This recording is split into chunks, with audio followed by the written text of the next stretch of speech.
Bom dia. Bom dia novamente a todos vocês. A nossa aula de hoje, ela é sobre bioquímica.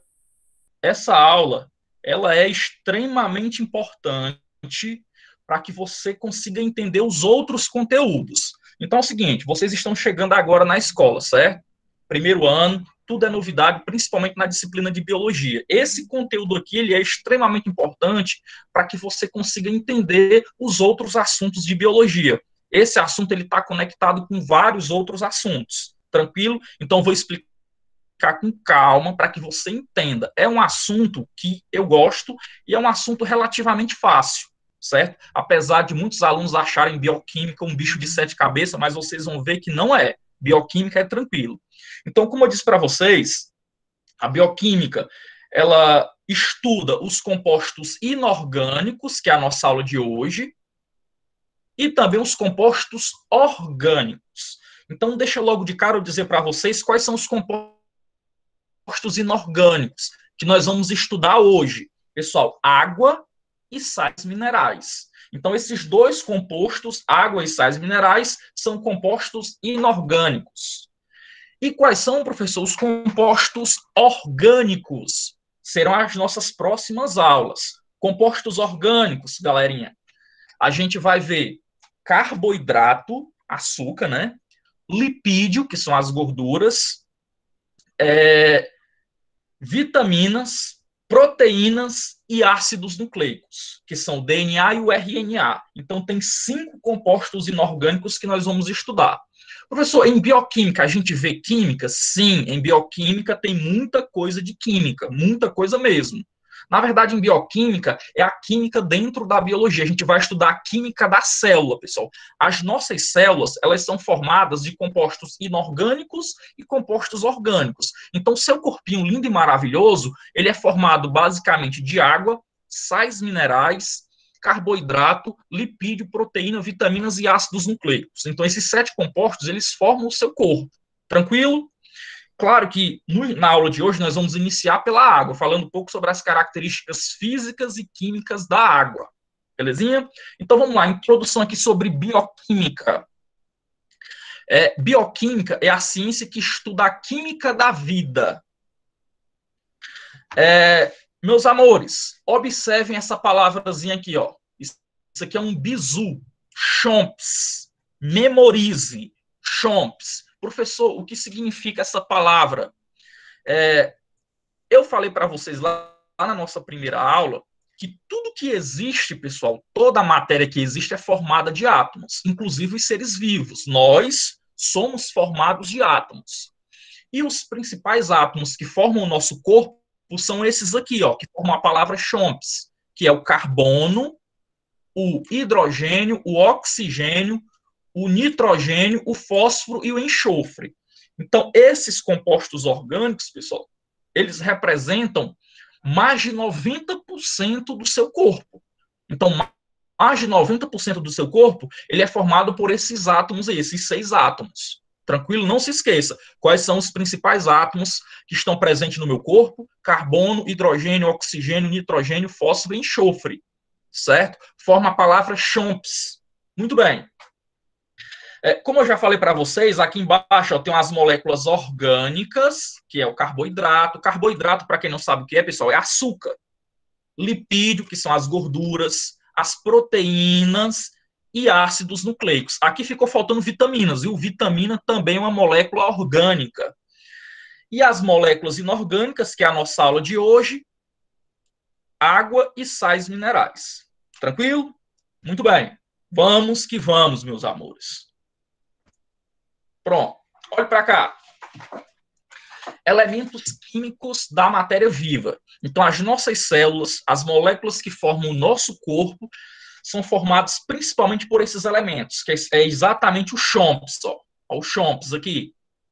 Então, existem 96 elementos químicos que ocorrem naturalmente no planeta. Então, em todo o nosso planeta, você consegue encontrar 96 elementos químicos.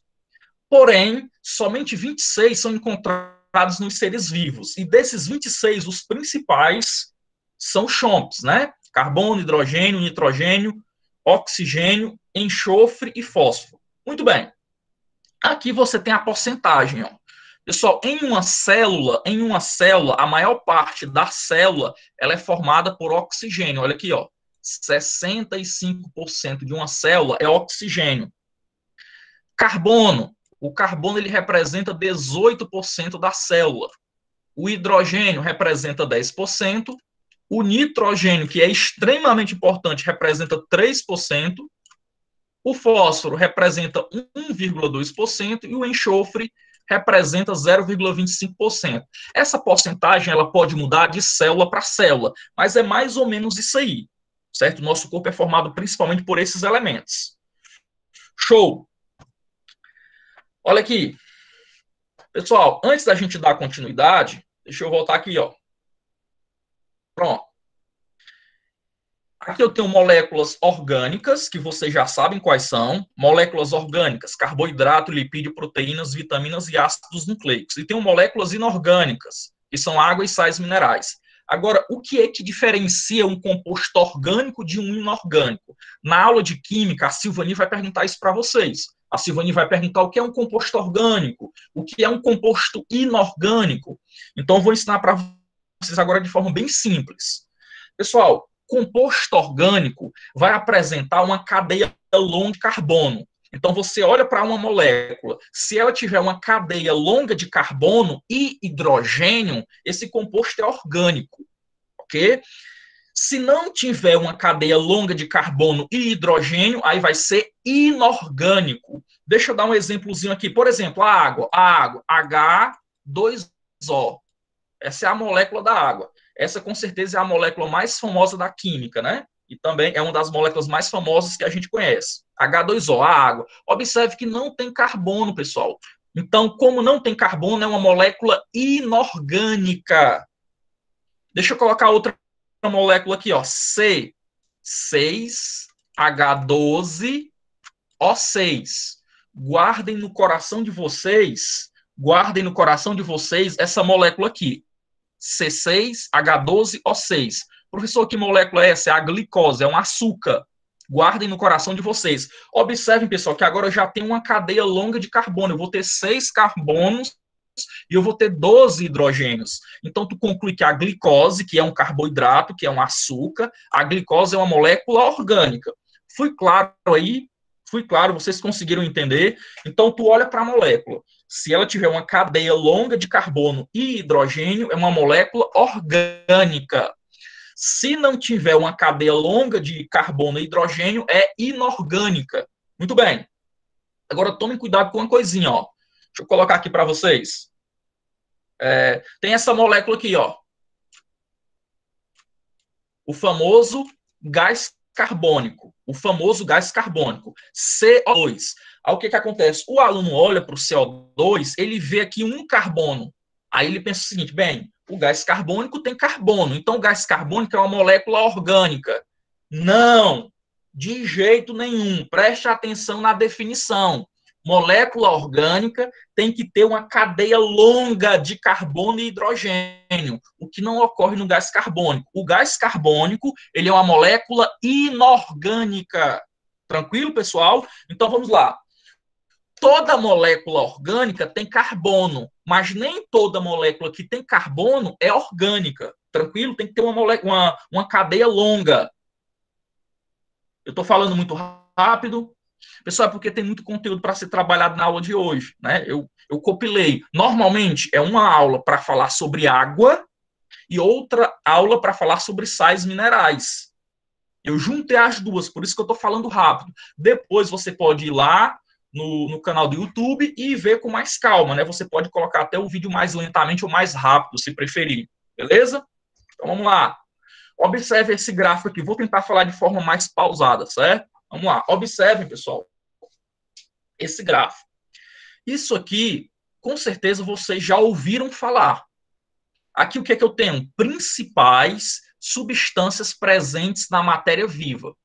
Então, aqui você tem as principais substâncias que fazem parte do nosso corpo, do corpo dos seres vivos.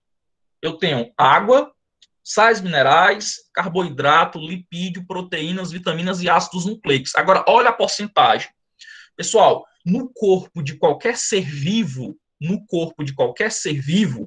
a maior concentração vai ser de quê? De água. Então, a água é a substância mais abundante no corpo dos seres vivos. Não existe vida sem água, pessoal. Não existe, pelo menos a vida como nós conhecemos. A água, ela é essencial para a vida como nós conhecemos. É tanto que quando se vai fazer uma viagem, né, quando se vai fazer uma visita a outro planeta, vai mandar uma espaçonave, o que é que normalmente os cientistas procuram? Eles procuram vestígios de água. Porque se em um planeta existe ou já existiu água, tem uma chance grande de já ter havido ou de haver vida naquele planeta. Entendido? Então não se esqueça, boa parte do nosso corpo é água. O restante, pessoal, olha que interessante. Olha que interessante. Olhe para essa palavrinha aqui, ó, proteínas. Meus amores. Tudo no seu corpo é feito por proteína. Então, essa é uma daquelas informações que eu quero que você guarde no fundo do seu coração. A maior parte do meu corpo é água. 75 a 80% é água. Entretanto, que é um composto inorgânico. Entretanto, dos compostos orgânicos, aquele mais importante são as proteínas. Pessoal, tudo no nosso corpo é feito por proteína. Elas são extremamente importantes. Tudo que você possa imaginar. Vamos lá. Quem é que determina a cor da sua pele? Proteína. Quem é que determina a cor do seu cabelo? Proteína. Quem é que vai determinar o seu tipo sanguíneo? Proteína. Quem é que carrega o oxigênio que você respira? Proteína. Quem é que defende o seu corpo contra micro-organismos? Proteína. Tudo é feito por proteína. Elas são demais. Não se esqueça disso, não. Ok? Então, em um ser vivo, a maior quantidade de substância que você vai encontrar é água. Em seguida, vem as proteínas. Ok? Isso nos animais. Deixa eu até botar aqui bem claro. Animais. Por quê, professor? Nas plantas é um pouco diferente. Nas plantas, o que é que você vai encontrar em maior quantidade? Água. A água sempre vai estar em maior quantidade nos seres vivos. Entretanto, a segunda substância em maior quantidade em uma planta são carboidratos. Então, olha como é interessante. Nos animais, os dois principais compostos são água e proteína. Nas plantas, água e carboidrato, açúcar. Não se esqueça que a planta faz fotossíntese e ela produz glicose, que é um açúcar. Tranquilo? Aí você vai ter também no corpo dos animais, ó, de 2 a 3% de lipídio, que são gorduras, 1% de açúcar, 1% de ácido nucleico e 1% de outras substâncias. Belezinha? Vamos dar continuidade. Qualquer dúvida? Pronto, estão pedindo para mim explicar novamente aqui o que é inorgânico. Pessoal, vamos lá. Você vai olhar para a molécula, certo? Se a molécula tiver muitos carbonos, se tiver muitos carbonos e hidrogênio, é orgânico. Se não tiver, é inorgânico. Exemplo de substâncias inorgânicas que estão no nosso corpo: água e sais minerais. Ok? Vamos agora falar um pouquinho sobre água. Água. Deixa eu ver aqui uma coisa. Muito bem, vamos falar sobre água. Meus amores, a água é a substância mais abundante dentro e fora dos seres vivos. Então, dentro e fora dos seres vivos, a água é a substância mais abundante. Agora, tem uma coisinha que dificilmente você vai ouvir, que eu vou dizer agora para vocês, pessoal. Em que parte do nosso corpo nós encontramos a maior quantidade de água? Isso aí já caiu em uma questão de vestibular. Se eu não estou enganado, eu até coloquei ela na atividade, uma questão da atividade. Onde é que você vai encontrar mais água no nosso corpo, pessoal? Dentro da célula. Existe água, pessoal, existe água dentro da célula e fora da célula. no meio intercelular. Entre duas células, tu tem água. E dentro da célula também. Aí, se eu lhe perguntar em qual parte do seu corpo você vai encontrar maior quantidade de água? No meio intracelular, dentro da célula. Belezinha? Muito bem. A água, como todo mundo sabe, é formada por dois átomos de hidrogênio e um átomo de oxigênio, né? H2, quer dizer que são dois átomos de hidrogênio e um de oxigênio. A água, meus amores, ela é extremamente importante. É a água que fornece, por exemplo, o oxigênio. Como é, professor? Quer dizer que o oxigênio que eu respiro vem da água? Exatamente. Olha como a água é importante, pessoal. Já já eu vou explicar como é que o oxigênio que você respira vem da água, certo? É através da fotossíntese, evidentemente. Beleza? Muito bem. Segundo ponto aqui sobre a água. A água, pessoal, ela é formada por dois átomos, né, de hidrogênio e um de oxigênio. A molécula de água, ela é polarizada. O que significa isso aqui? Isso aqui é bioquímica, certo? Você tem que entender o que é uma substância polarizada. A substância, ela vai ser polarizada quando ela possui cargas diferentes. Então, a água, ela tem uma carga positiva e uma carga negativa. Vou mostrar para vocês aqui, ó. Pronto, aqui. Pessoal, tá aqui a molécula de água, grandona. Tá aqui ela, linda, maravilhosa. Ó. Molécula de água. Aqui você tem outra molécula de água. Essa porção vermelha é o oxigênio. Essa porçãozinha azul que vocês estão vendo é o hidrogênio. O oxigênio, ele tem carga negativa, ele é parcialmente negativo. Os hidrogênios, eles são parcialmente positivos. Então, a molécula de água, ela possui cargas diferentes. Então, por isso que eu falo que a água, ela é polarizada. A água, ela é, pessoal, anotem aí, polar. A água é uma molécula polar. Por quê? Porque ela possui cargas diferentes. Dito isso, preste atenção no seguinte. A ligação entre o hidrogênio e o oxigênio, que é essa daqui que eu estou pintando, não sei se vocês estão conseguindo ver, estou pintando aqui. Essa ligação entre o oxigênio e o hidrogênio, nós chamamos de ligação covalente. Então, tu tem a molécula de água, H2O. Os hidrogênios se ligam ao oxigênio. Essa ligação entre os hidrogênios e o oxigênio, a gente chama de ligação covalente. Só que tem um detalhe. Pessoal, a água, a substância água, ela é formada por trilhões de moléculas de água, trilhões. Então, as moléculas de água, elas também estão ligadas umas com as outras. Então, o que acontece? Aí você tem que se lembrar do seguinte, os opostos se atraem. Então, o hidrogênio de uma molécula de água é positivo. O hidrogênio de uma molécula se liga ao oxigênio da outra molécula. Ok? Entendi disso aí? Como o hidrogênio tem carga positiva, o hidrogênio ele vai se ligar com o oxigênio que tem carga negativa. Sempre desse jeito. Essa ligação entre duas moléculas de água a gente chama de ponte de hidrogênio ou, recentemente, eles mudaram a nomenclatura. Eles estão chamando de ligação de hidrogênio. Então, vou parar aqui um pouquinho, calma. Calma, vou parar um pouquinho. A água, explicando novamente para vocês, a água é uma substância polar. Isso significa que ela possui cargas elétricas diferentes. O hidrogênio tem carga positiva, o oxigênio tem carga negativa. A ligação dos hidrogênios com o oxigênio de uma molécula de água eu chamo de ligação covalente. Cuidado para não trocar. Só que as moléculas de água, elas estão ligadas umas com as outras. As moléculas de água estão ligadas umas com as outras. A ligação de uma molécula de água com outra molécula de água, a gente chama de ponte de hidrogênio ou ligação de hidrogênio. Beleza? Beleza. E,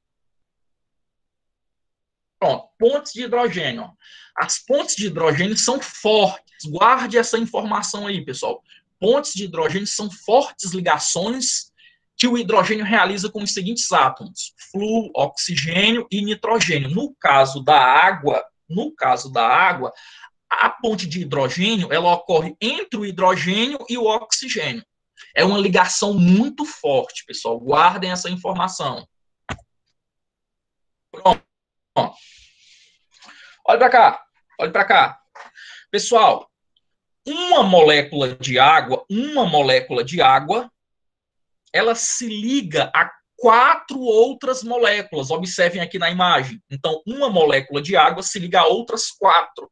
Como é o nome dessa ligaçãozinha aqui entre as moléculas de água? Ponte de hidrogênio, ou ligação de hidrogênio. Cuidado para não confundir com a ligação entre o hidrogênio e o oxigênio de uma molécula. Beleza? Aí se chama ligação covalente. Outra característica da água, pessoal, vou pegar aqui a molécula de água. Voltar aqui, pronto. Se vocês estão observando aqui, a molécula de água ela tem formato piramidal. Ela tem um formatozinho piramidal. Esse ângulo aqui, ó, esse ângulo entre os átomos de hidrogênio, ele vale 104,5 graus. Isso aí já caiu em uma questão uma vez, ok? Então, qual é o grau? Formato da molécula de água, ela é piramidal. Qual é o grau entre os hidrogênios de uma molécula de água? 104,5 graus. Só curiosidade. Não se esqueça aqui que as pontes de hidrogênio, que é essa ligaçãozinha que está aqui de verde, ó, estão vendo essas ligações de verde, do Palmeiras? Elas são fortes, elas são demais, são igual ao meu Palmeiras. Outra característica da água. Pessoal. Vamos lá, lendo aqui o chat de vocês. Já está confuso? Pessoal, assim, é normal você ficar um pouco confuso, sabe por quê? Porque são muitas informações. Mas depois, com calma, quando você assistir a videoaula novamente, você vai ver que é tranquilo, não é difícil. Coesão. Pronto. A coesão, pessoal, ela é resultado, preste atenção, a coesão é a característica da água. A coesão, ela é resultado das pontes de hidrogênio, das ligações de hidrogênio. Lembra que eu falei que elas são muito fortes? Então, as moléculas da água, elas estão ligadas fortemente. Imagine você na sua sala de aula. Você abraça um colega, você abraça ele fortemente. Isso quer dizer que vocês estão coesos. O mesmo ocorre com a molécula de água. Então, duas moléculas de água, elas estão unidas fortemente. O nome desse processo é coesão. Então, a coesão, as pontes de hidrogênio entre as moléculas de água criam uma forte atração chamada de coesão. Elas estão unidas fortemente. Nome disso, coesão. A coesão entre as moléculas de água é responsável pela tensão superficial. Então, peraí. As moléculas de água, elas se ligam fortemente. Nome disso, coesão. Devido a quê? Devido às pontes de hidrogênio, que são fortes. Então, a coesão, essa união forte entre as moléculas de água, resulta em tensão superficial. Aí você pensa, professor, eu não sei o que é tensão superficial. Tensão superficial, pessoal, é o que possibilita, por exemplo, alguns insetos caminharem sobre a água. É o que permite, por exemplo, alguns insetos pousarem na água. É o que permite, por exemplo, você pegar uma lâmina, essa normalmente é uma experiência, né, que aparece nos livros de ciência, você pega uma lâmina, né, uma gilete, dizer que é a marca, né, uma lâmina de barbear, e coloca na água e ela não afunda. Então, como as moléculas de água estão fortemente unidas através de pontes de hidrogênio gerando coesão, vai gerar uma película sobre a água que a gente chama de tensão superficial. É por isso que quando você vai mergulhar em uma piscina, se você cair de barriga, dói bastante, pessoal, dói bastante. Por quê? Porque ali está formado uma película chamada tensão superficial, resultado da coesão entre as moléculas de água. Então, como é que faz para não doer? Você tem que furar, você tem que quebrar essas ligações de hidrogênio, essas pontes de hidrogênio. Você tem que quebrar a coesão da água. Você tem que quebrar a tensão superficial. Se você cair de barriga ou cair de costa, vai doer bastante. Por quê? Porque as moléculas estão unidas fortemente. Ok? Só água tem muita informação, né? Vamos lá. A tensão superficial permite que alguns insetos andem sobre a superfície da água e que gotas de água se mantenham sobre superfícies como orvalho. Olha aqui, exemplo de tensão superficial. Ó, aqui você tem um inseto que pousou sobre a água. Aqui você tem um clipe que você coloca sobre a água e ele não afunda, né? Justamente por causa dessa tensão superficial, essa película que é formada na superfície da água, porque as moléculas de água elas estão fortemente unidas. Olha aqui, ó, gotas de água. Até a gota de água, pessoal, da chuva, ela só corre, ela só é formada por causa da tensão superficial.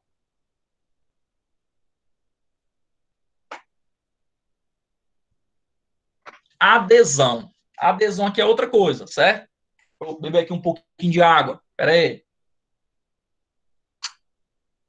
A adesão é outra coisa. Eu sempre confundi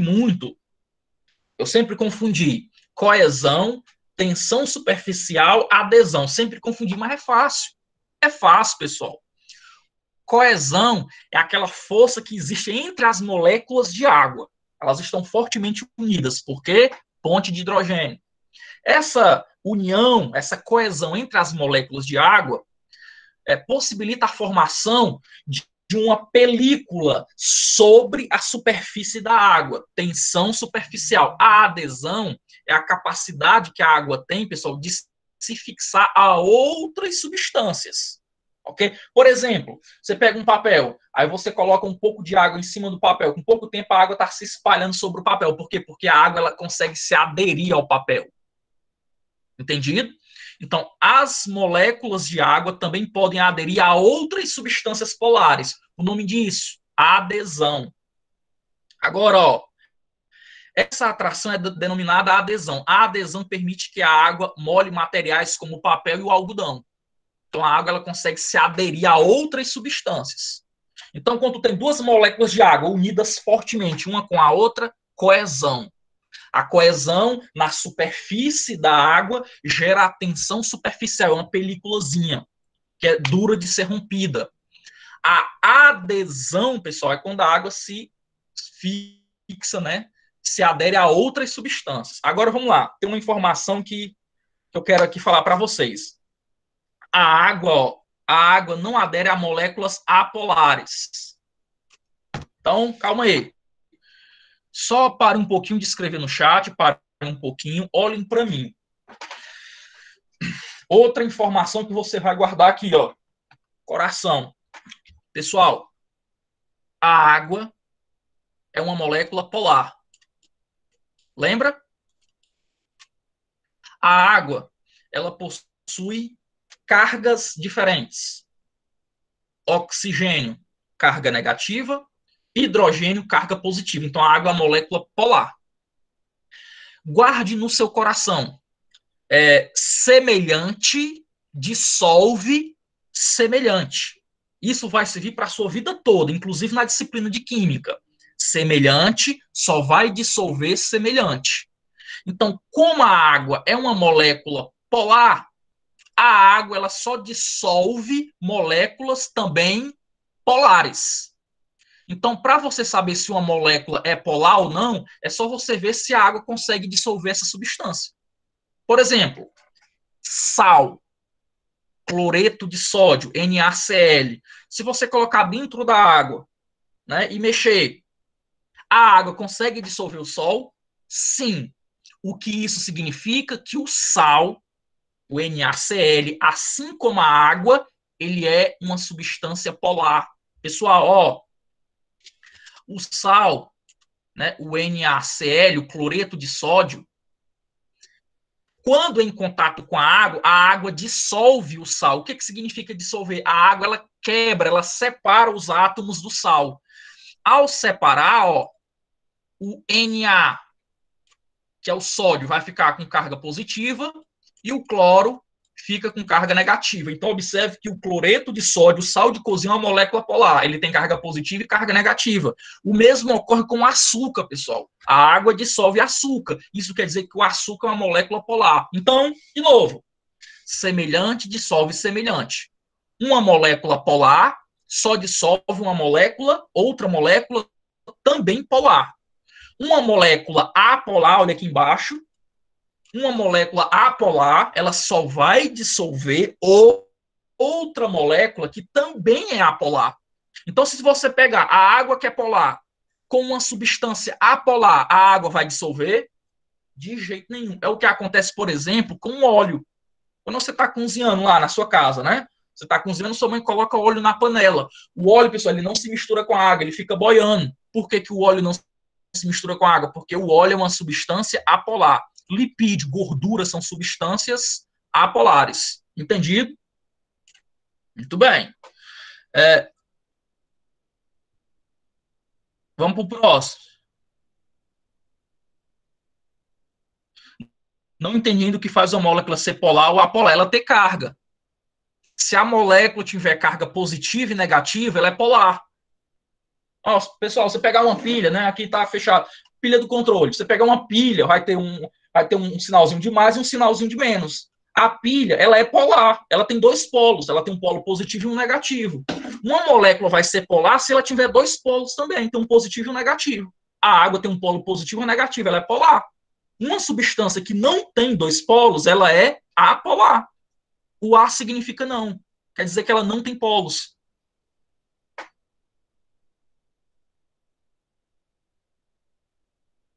Muito bem, vamos lá. Voltando aqui para a nossa aula. Pessoal, capilaridade.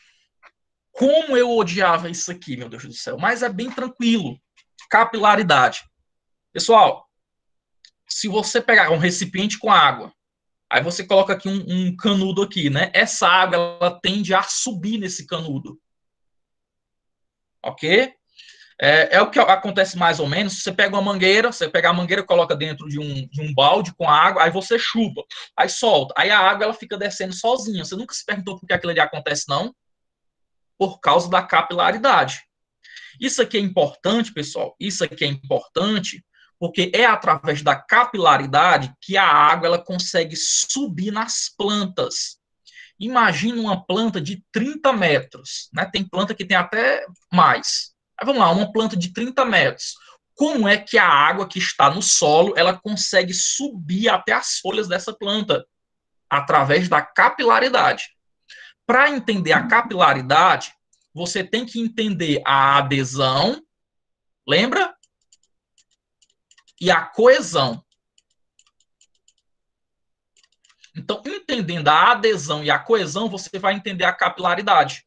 Explicando aqui com calma para vocês. Ó, a adesão é a força que mantém unidas as moléculas de água. Elas estão fortemente unidas, ponto de hidrogênio. A coesão é a capacidade que a água tem de se aderir a outras substâncias polares. Muito bem. Pessoal, aqui em uma planta, nós temos estruturas chamado vasos condutores. O vaso condutor de uma planta é o xilema. Tem xilema e tem floema. Mas quem conduz água, né, a seiva bruta, quem conduz seiva bruta, água e sais minerais, é o xilema. Muito bem. Pessoal, o que é isso aí? Isso é como se fosse as nossas veias, pessoal. Nas nossas veias não corre o nosso sangue, não é isso? Veias, artérias e capilares, não circula o nosso sangue. As plantas têm uma estrutura mais ou menos parecidas, que são os vasos condutores, xilema e floema. Então, no xilema da planta, pessoal, corre água e sais minerais, da raiz até as folhas. Por que, que a água, a seiva bruta, né, a água e os sais minerais tem que chegar lá na folha? Para fazer fotossíntese. Lembre que para fazer fotossíntese, ó, vamos lá. Cadê um desenho aqui, meu Deus do céu? Fazer bem aqui assim. Lembre que para fazer fotossíntese, a planta precisa de gás carbônico, a planta precisa de luz, foto, né? Foto é luz, e a planta precisa também de água. Então, a planta precisa de gás carbônico, água e luz para fazer fotossíntese. Aí, quando a planta faz fotossíntese, o que é que ela libera para o meio? A planta libera oxigênio.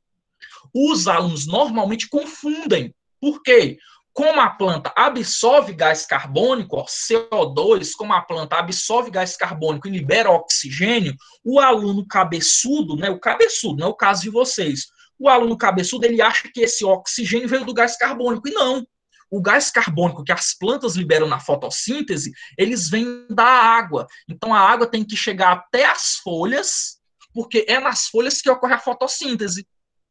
Ok? A folhinha é verde, tem clorofila, a clorofila consegue captar a luz do sol. Muito bem. Dito isso, vamos, lindo demais. Isso aqui é lindo demais. Ó, então, como é, pessoal, que a água consegue subir 30 metros através do xilema? Primeiro, não se esqueça que as moléculas de água estão unidas, a adesão. Uma está fortemente unida com a outra, devido às pontes de hidrogênio. O xilema, pessoal, que é esse vaso condutor, ele também é polar. Então, as moléculas de água, elas conseguem se aderir nas paredes do xilema. Elas conseguem se aderir na parede do xilema. Lá na folha, olha que lindo. Olha que lindo, pessoal. Você tem a folha, aí você vai ter estruturas chamadas estômatos. Depois a gente vê isso aqui com mais calma. Na folha, que é onde ocorre a fotossíntese, a folha também transpira, a folha também libera vapor d'água. Então, a folha tem os estômatos se abrem, certo? Por que os estômatos se abrem? Estômatos são pequenos buraquinhos que tem na folha. Se tu pegar uma folha e olhar no microscópio, tu vai ver milhares de buraquinhos, são os estômatos. Os estômatos se abrem para que o oxigênio saia e o gás carbônico entre. Só que quando o estômato se abre, como na folha tem muita água, devido ao sol, a água evapora. A água sai na forma de vapor. Isso quer dizer que as plantas também transpiram, igual a gente. As plantas também liberam água. Muito bem. Dito isso, pessoal, quando o estômago se abre para a entrada de gás e a saída de gás, libera também a água. Quando a água sai, a folha fica muito concentrada. Aí vocês vão ver nas próximas aulas que quando tem um ambiente muito concentrado, a tendência é que entre a água. Então a água ela acaba entrando aqui na folha. Como as moléculas de água estão muito unidas, quando uma molécula entra na folha, ela puxa as outras. Igual o exemplozinho que eu dei da mangueira. Ok? Então é por isso que a água ela vai subindo, ela consegue subir. O nome disso é capilaridade. Tranquilo? O xilema é polar, assim, o xilema é uma estrutura da planta, ok? Principais funções da água. Isso aqui vocês já ouviram falar. A água é o solvente universal. Coloca aí no chat. Pessoal, a água, se ela é o solvente universal, ela consegue dissolver tudo? Coloca aí no chat, sim ou não? Se ela é o solvente universal, ela consegue dissolver tudo? Não, vocês estão demais. É claro que não, vocês já estão sabendo. Vocês já mataram, pessoal. A água, ela é polar. Ela só vai dissolver substância polar. Exatamente. As substâncias que são apolares, a água não dissolve. Aí o que acontece? Então, professor, por que a gente diz que a água é o solvente universal? Por que a gente fala essa besteira, pessoal? Olhe para o seu corpinho lindo. O seu corpo, ele é maravilhoso. Olhe para o seu corpo. Pessoal, quase todas as substâncias que estão no seu corpo são polares. Então, quase tudo que está, não tudo, quase tudo que está no seu corpo é polar. Isso significa dizer que a água consegue dissolver quase todas as substâncias que estão no seu corpo. Por isso que nós dizemos que a água é o solvente universal. Ok? Muito bem. A água, ela compõe o sangue, a urina, o suor, a linfa, sendo o meio onde ocorrem todas as reações químicas. Pessoal, vem em mim. Olha para mim, menino feio. Vem em mim. Meus amores, vocês se lembram do que eu acabei de falar sobre as proteínas? Lembra? O seu corpo ele é formado principalmente de água, composto inorgânico, e de proteína, composto orgânico. Pessoal, tudo no seu corpo, tudo que você possa imaginar, absolutamente tudo é feito por proteína. Ok? Guarde essa informação. Muito bem. Quando eu olho para você, eu vejo um conjunto de reações químicas. Aí vocês vão estudar isso aqui em química. Reações químicas, ou letra do mal. Reações químicas. Então, no nosso corpo, pessoal, ocorrem milhares, milhões de reações químicas. O conjunto de todas essas reações químicas que ocorrem no nosso corpo, a gente chama de metabolismo. É tanto que tem um assunto chamado metabolismo celular. Muito bem. Então, não se esqueça, no meu corpo ocorrem milhões de reações químicas. Essas reações químicas que ocorrem no meu corpo, adivinha onde é que ocorre? Ocorre principalmente em meio líquido, em água. Então, a água é importante para que ocorram as reações químicas. Professor, e onde é que entram as proteínas? Adivinha quem é responsável pelas reações químicas? As proteínas. Então, está tudo interligado, pessoal. Está tudo interligado. As proteínas são muito importantes porque elas fazem tudo no nosso corpo, inclusive as reações químicas. Né? É um tipo especial de proteína chamada enzima. Elas aceleram as reações químicas. A gente vai estudar isso aí com mais calma depois. Beleza? Mas não se esqueça, todas as reações químicas que ocorrem no seu corpo ocorrem em meio aquoso, em água. Então ela é importantíssima. Por isso que boa parte do seu corpo é água. Outra característica. Tem que beber água, exatamente. Inclusive, esse é um dos meus defeitos, eu bebo pouca água. Mas já vou explicar essa questão da água para vocês. Aguardem um pouquinho. A água participa de reações de quebra por hidrólise. Então, quando você vê essa palavra hidrólise, hidro é água e lisa é quebra. Hidrólise é a quebra de uma molécula pela água. Pessoal, quando você vai quebrar uma molécula, você precisa muitas vezes de água, fornecer água para quebrar essa molécula. Então, quebra de uma molécula através da água é hidrólise. E também a água ela participa da síntese de desidratação. Deixa eu mostrar aqui para vocês. Pronto, aqui, ó. Aqui. Deixa eu separar. Separar aqui, ó. Separei. Pronto. Vem aqui comigo. Pessoal, aqui, ligação peptídica. Presta atenção. Ligação peptídica. Peptídeos são as proteínas, deixa eu botar aqui em cima, proteínas, é porque é muita informação e o tempo é curto. Proteínas. As proteínas, elas são formadas por estruturas menores. Então, a proteína é como se fosse uma casa, só que tem estruturas menores que fazem essa casa, os tijolos que formam a proteína. Os tijolos que formam as proteínas são os aminoácidos. Então, tu junta, pessoal, vários aminoácidos para formar uma proteína. Só que quando tu junta dois aminoácidos, tá aqui, ó, tá aqui tu tem um aminoácido, olha o nome do aminoácido aqui embaixo, ó, glicina, e tu tem outro aminoácido, alanina. Quando tu junta dois aminoácidos, lembrando, uma proteína, ela vai ter centenas, milhares de aminoácidos. Então, tu vai juntando vários aminoácidos. Quando tu junta dois aminoácidos, obrigatoriamente sai uma molécula de água.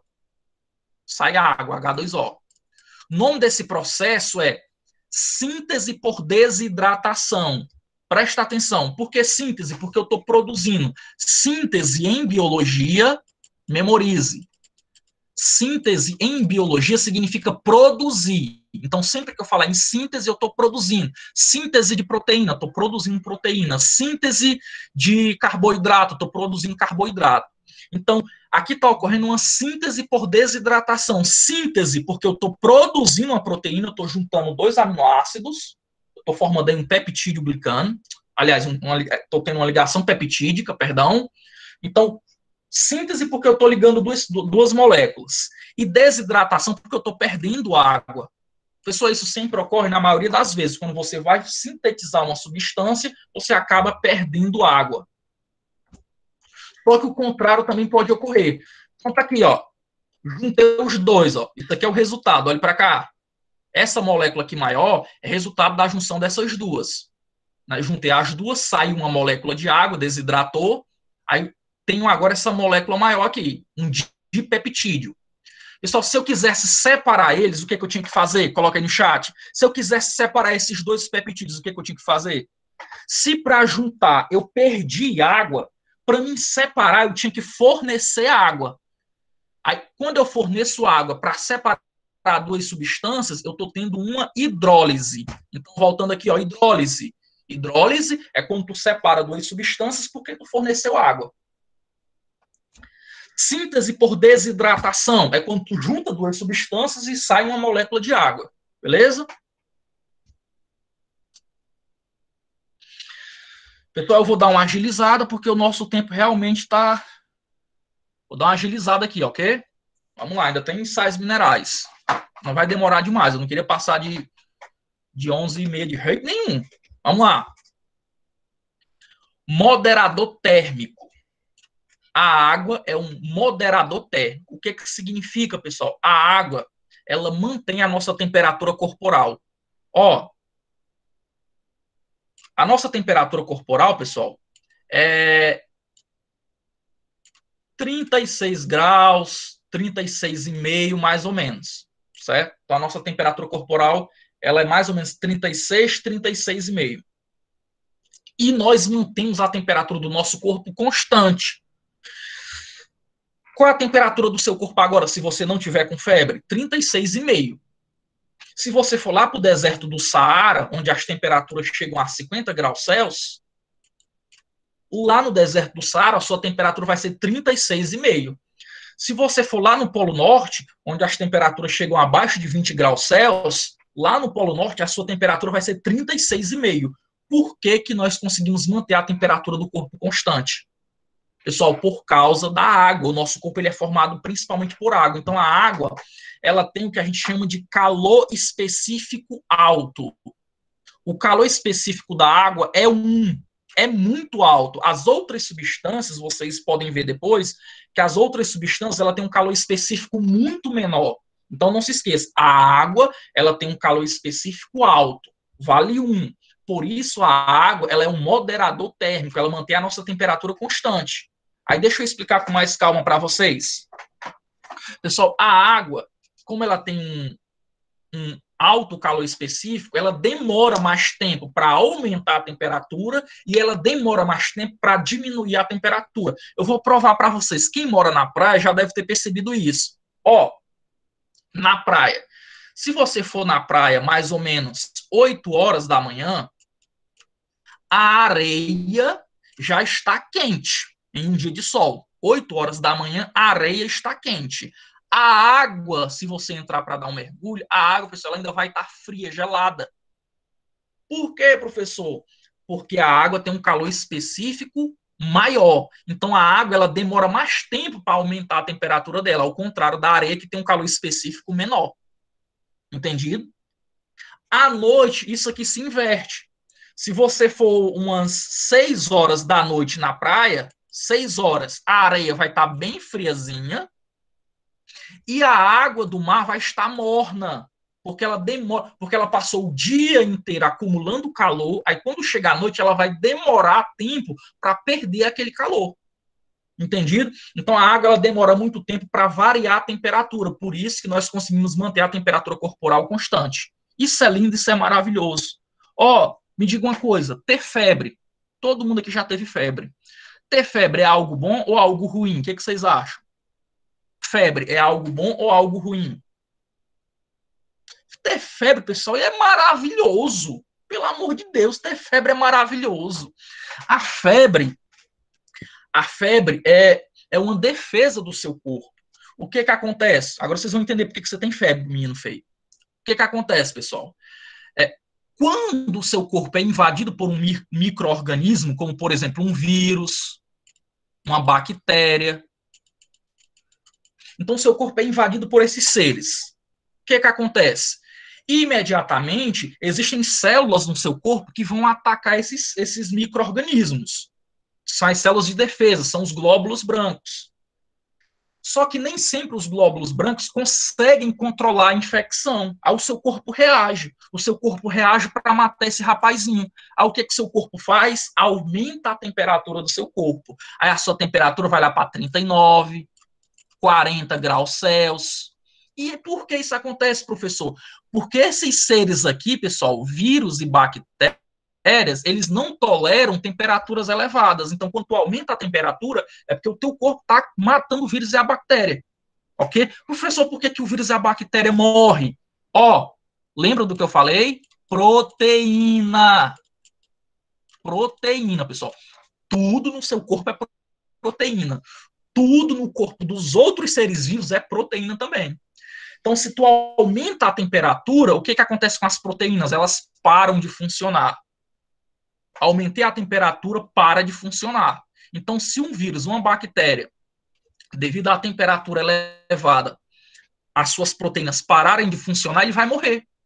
O problema, pessoal, é quando chega em 40 graus Celsius, né? 40, 41 graus Celsius, porque ao mesmo tempo que você mata, destrói as proteínas do vírus e da bactéria, você também pode destruir as suas proteínas. Então, você pode ter convulsão, pode ter sérios problemas. Então, por isso, quando você está com 40 graus Celsius, a sua mãe fica preocupada, porque realmente as suas proteínas podem desnaturar, ok? Isso pode lhe trazer sérios problemas. Febre é bom até certo ponto. Até certo ponto. Depois pode trazer sérios problemas. Quantidade de água. Isso aqui acho que é um dos últimos slides sobre água. Vamos lá. Tais minerais vai ser mais rápido, pessoal, prometo. A quantidade de água, isso aqui está na nossa atividade. A quantidade de água, ela varia bastante no corpo dos seres vivos. Ela varia de acordo com alguns critérios.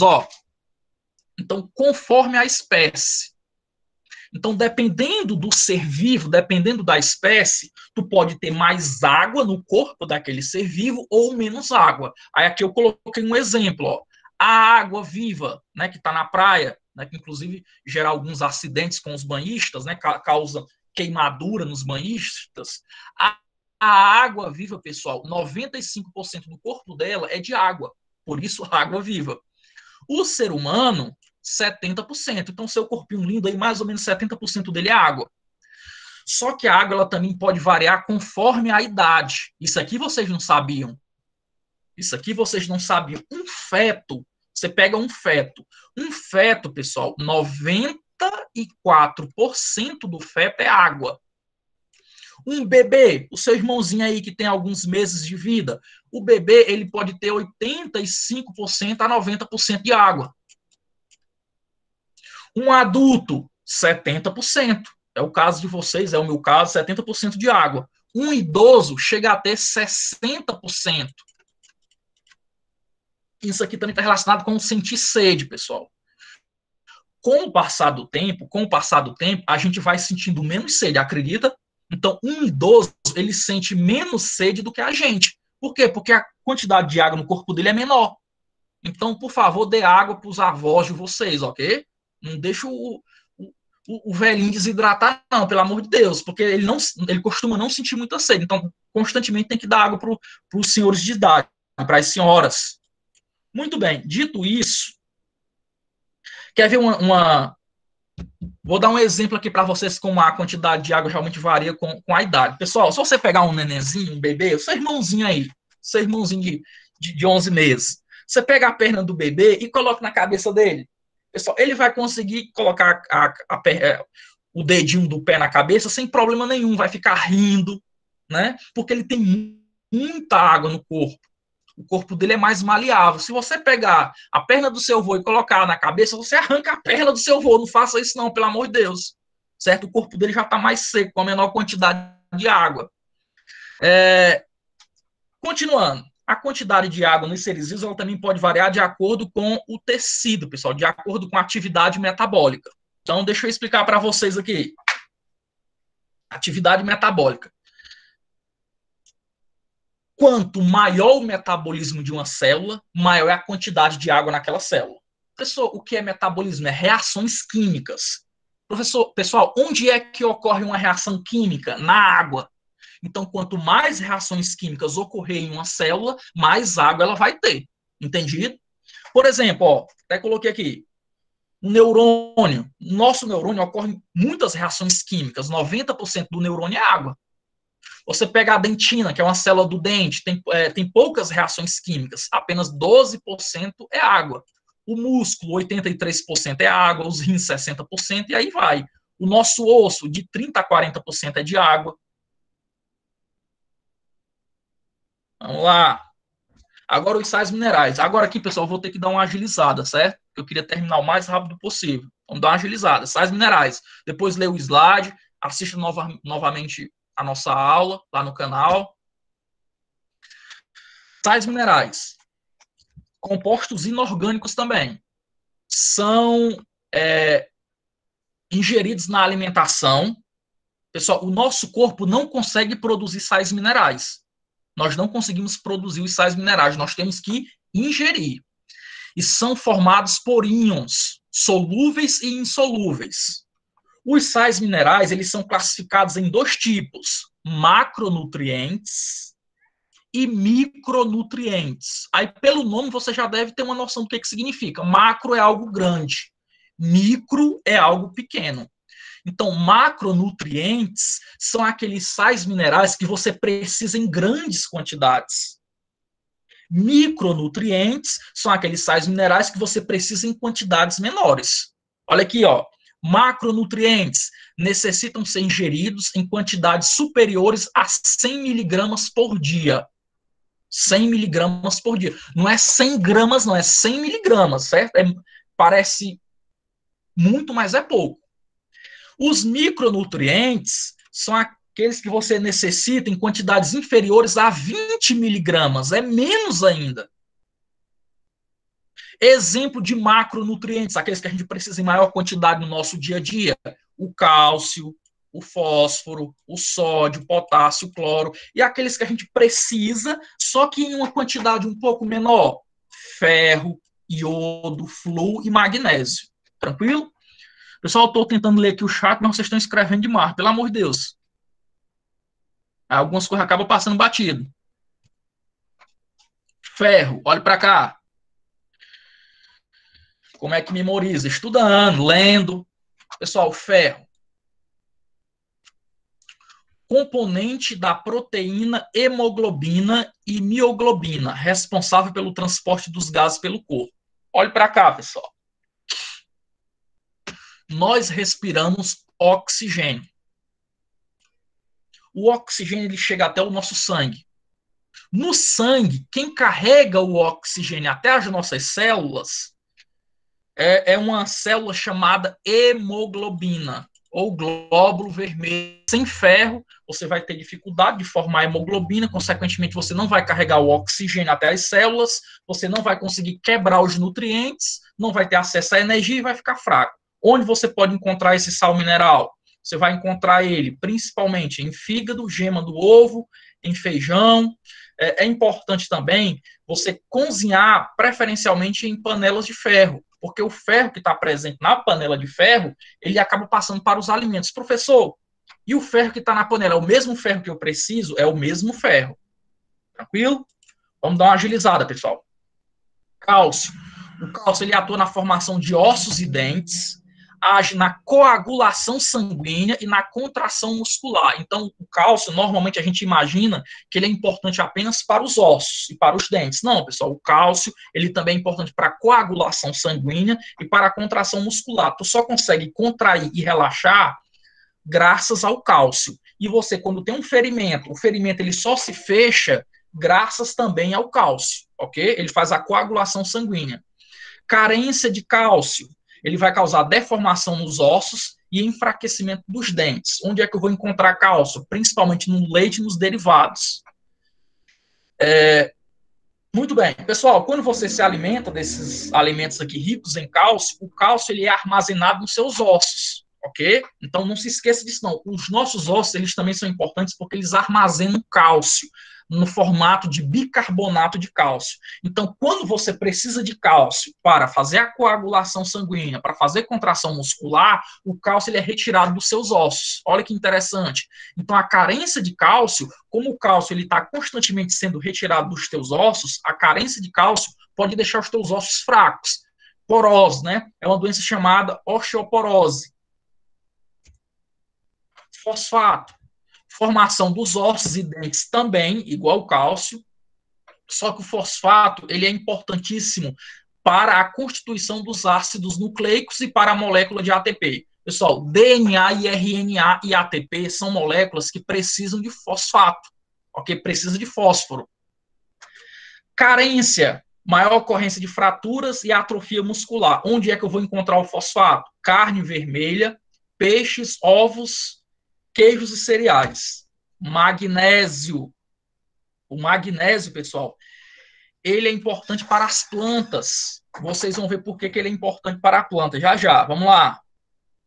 Formação de ossos e dentes, contribui no metabolismo dos carboidratos. Nos vegetais, participa da formação da molécula de clorofila.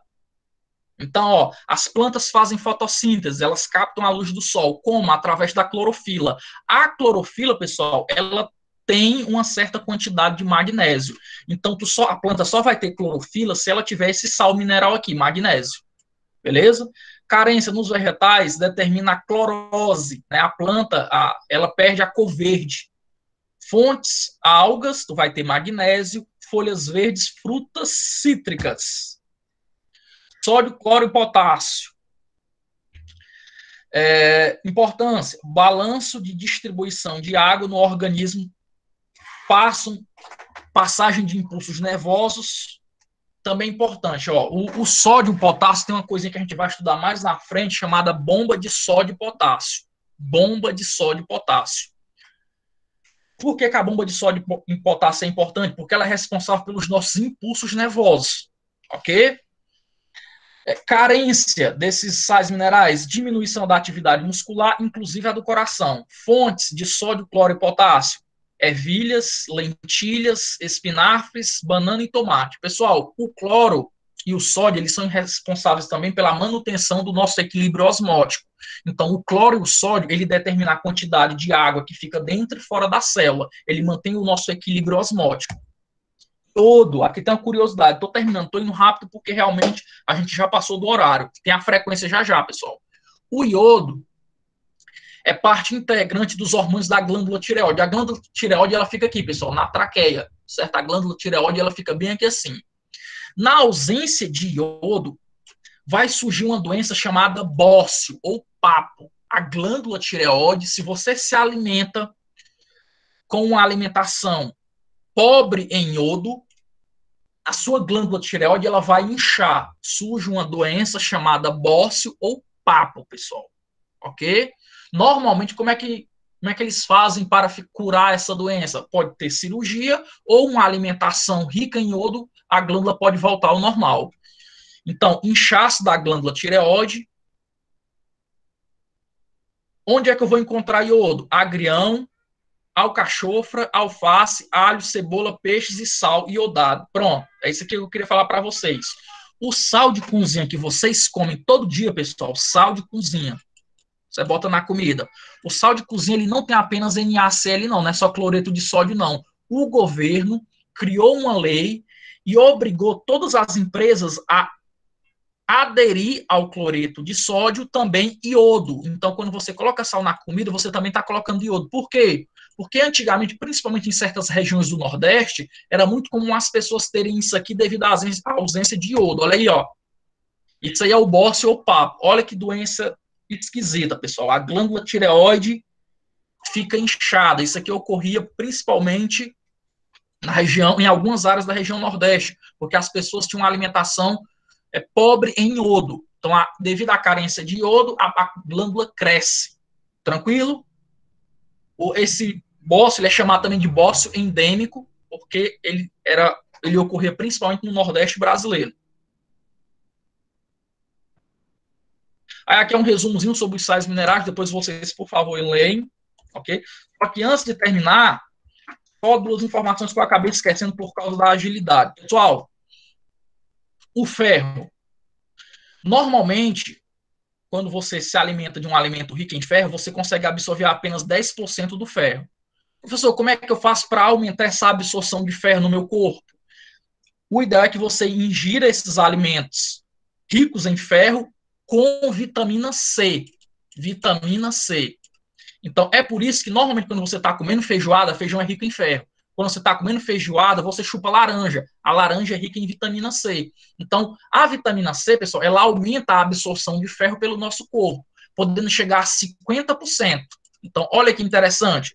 Outra curiosidade em relação ao cálcio, certo? O cálcio. Evitem, por favor, tomar leite com café com leite, que é uma bebida muito comum, né, na nossa região. As pessoas costumam tomar café com leite. Por quê?